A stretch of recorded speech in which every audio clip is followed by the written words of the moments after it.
What's up, everybody? Happy Thursday. Hope all you're having a great day so far. Getting into this episode of Y&R. Billy is an idiot. And I say that simply because why the hell would you fire your attorney now? All because she told him that he should consider Michael's offer, his deal or whatever, 2 years in prison.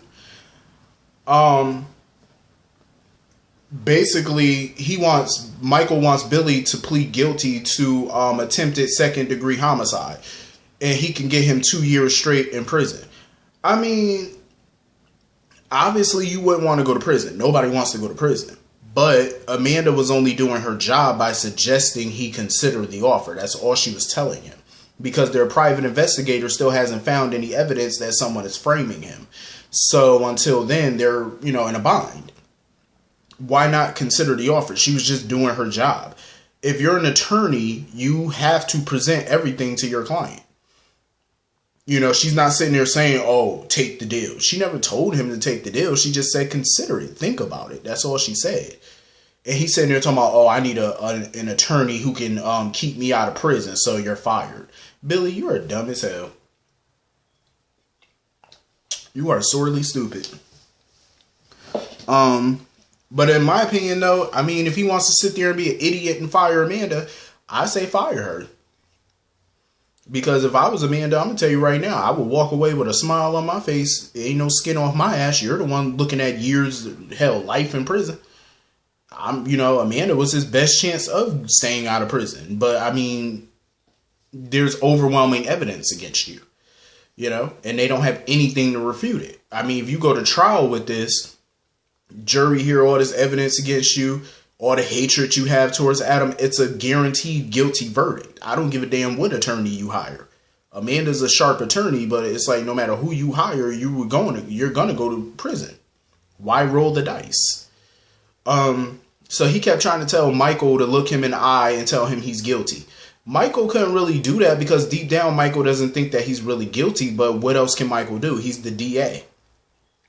If, and Jack's sitting there telling Michael to drop the charges against Billy. Do y'all hear yourself? Michael cannot drop the charges against Billy. Like, as a district attorney, him dropping charges against Billy with all that evidence against him, that would show bias. The people of the constituents would all think that Michael has a bias because Billy comes from an affluent family. And that sends the wrong message. That's why Michael's not going to drop the charges. Billy was sitting there trying to make it seem like he's going after this case because he wants a win. It's not about a win.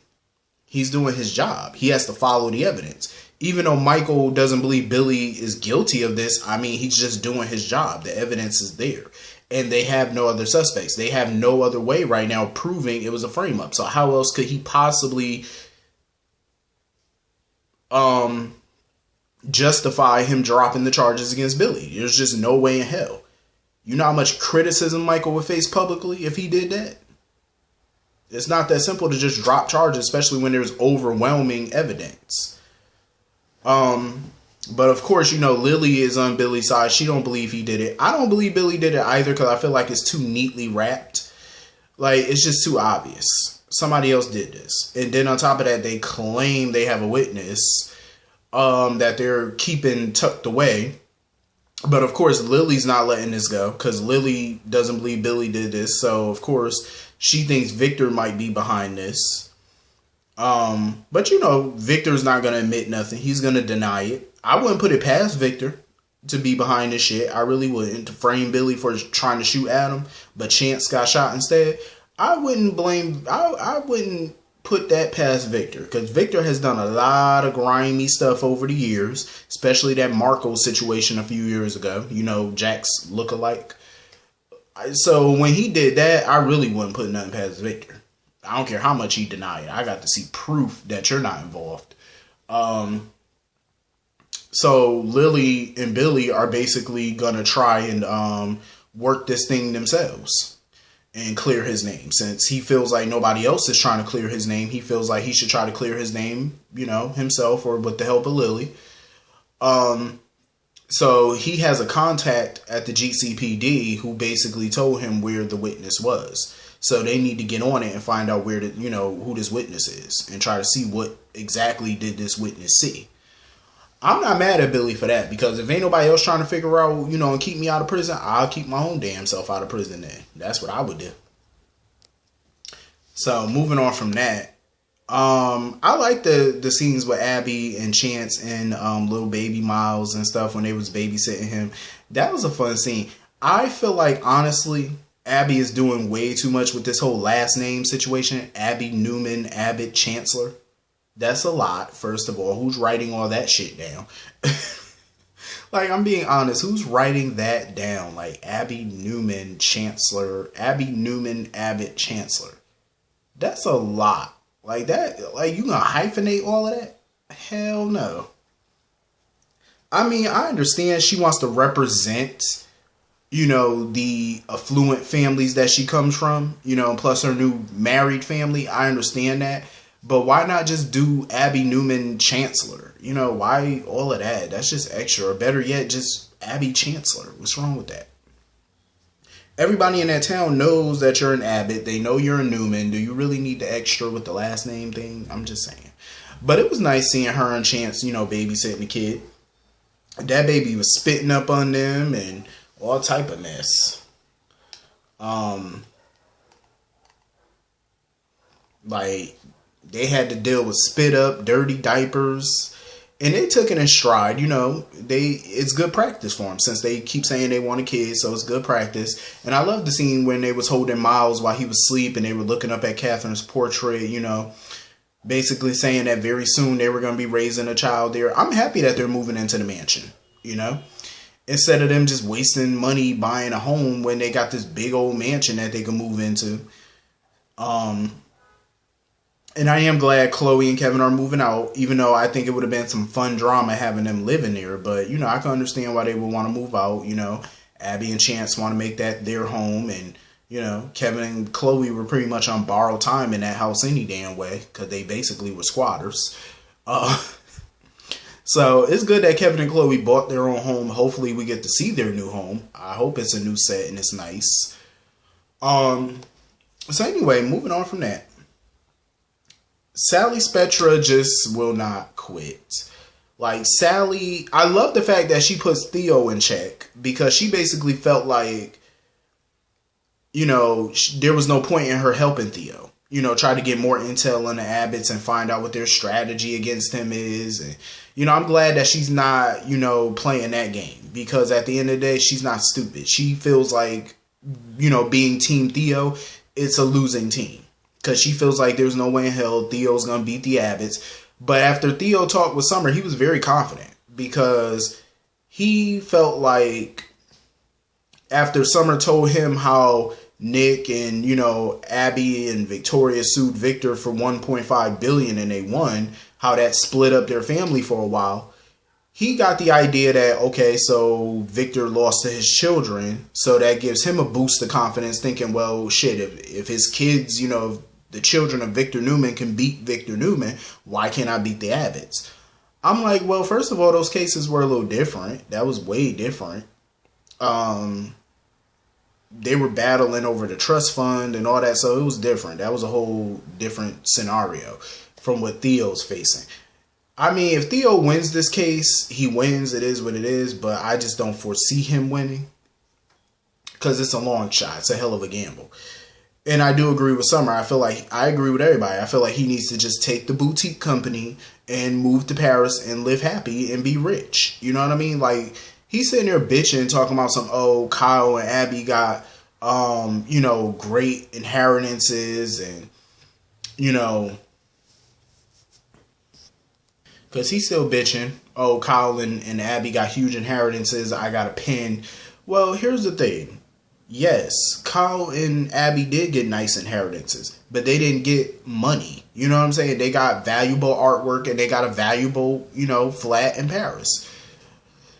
You're getting a valuable boutique that is clearly making money. So why not just live off the money that you're going to make from the boutique, so that way you have good income coming in and you can use that money to build whatever business that you want to build and go on from there. Or you could just sell the boutique. I think it's a great inheritance. He's mad because that boutique wasn't named in the will, so it must not have been important or whatever. Who cares if it wasn't important? It's making money, you idiot. Take it. I'd rather take that than roll the dice and end up walking away with shit. You know what I'm saying? Like, you're taking a hell of a gamble. That's a huge gamble. You know what I'm saying? Take the win where you can get it, fool. Like, Theo is his own worst enemy. He's always been his own worst enemy ever since the day he stepped foot on this show. Always his own. Just an idiot. So anyway, Sally is still plotting and scheming. And I'm glad Lauren and Jack are not stupid to it. Like, they know what she's doing. Because Lauren and Jack know good and well she's not going to be satisfied with being nobody's assistant, because even Lauren admitted. She said her and Jack would never be satisfied being nobody's assistant, so they know good and well Sally wouldn't. And Lauren knows Sally's going to step on some toes to try to get ahead and get what she wants. So I'm glad that they're not clueless to what this chick is up to. Because when you're dealing with OGs like Lauren and Jack, they've done it all. They've seen it all and they've done it all. So they can tell a schemer when they see one. And they know her ass is scheming. But I think the reason they're not blowing the whistle on it or making a big deal about it is simply because I think they want to sit back and see how Summer and Kyle, you know, how they all handle this mess. I think that's really what they're going to do. And I like that. I like that stance that they're going to take. You know, hopefully they continue to just stay out of it and see what Sally comes up with. You know what I'm saying? Like, see how far she goes with this plot. I like that idea.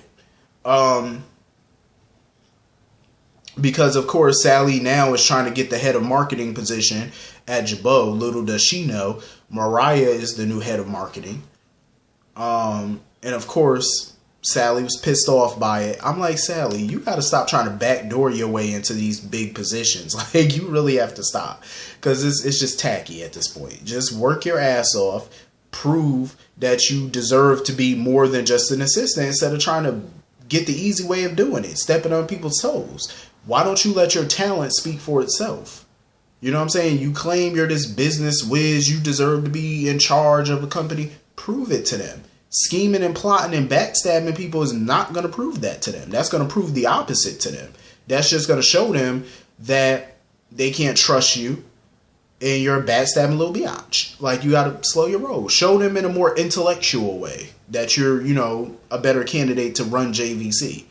You know what I'm saying? Come up with a great business plan or something that's going to show them that, you know what you're doing. And, you know, backstabbing people is only going to get you so far. Like I said before, you can backstab your way to the top, but backstabbing and backdooring people, it's not going to keep you at the top. You know what I'm saying? You're eventually, once you're in a position of power, you have to show the people you're good at what you do. Numbers. Making money. That's showing people that, okay, you know, we should have made this decision first. You know, we should have did this first. But backdooring people, that's not going to keep you there. It's really not. So moving on from that, I'm actually happy that Adam and Chelsea did not tell Victor why they were staying in Genoa City right now. Because it's really none of his business what's going on with Chelsea. And they don't trust Victor. Of course they don't trust Victor, because knowing him, he'll probably use her medical condition against her to try to file something or keep them in town longer by using Connor as an excuse. You know how Victor do. So I'm not mad at them for not telling him that information. That was smart. But I think Chelsea knows that Adam does not really want to leave Genoa City, because when she watched him with Victor, she could tell, like, he's not trying to leave. I think Adam, he's always going to want Victor's attention. No matter what he says, no matter how much he protests, he's always going to want approval from Victor. It just goes without saying with him. And I wish that they would just drop this whole thing about Chelsea and Adam leaving, because clearly they're not leaving. So it's like, I don't know why they keep bringing that up every couple months. Like, oh, let's leave town. Let's do it. For what? You're not going nowhere. They know they like that drama. So anyway, that was pretty much the whole episode. Hit the comment section. Let me know what y'all thought about this episode. I'll see y'all all later. Peace.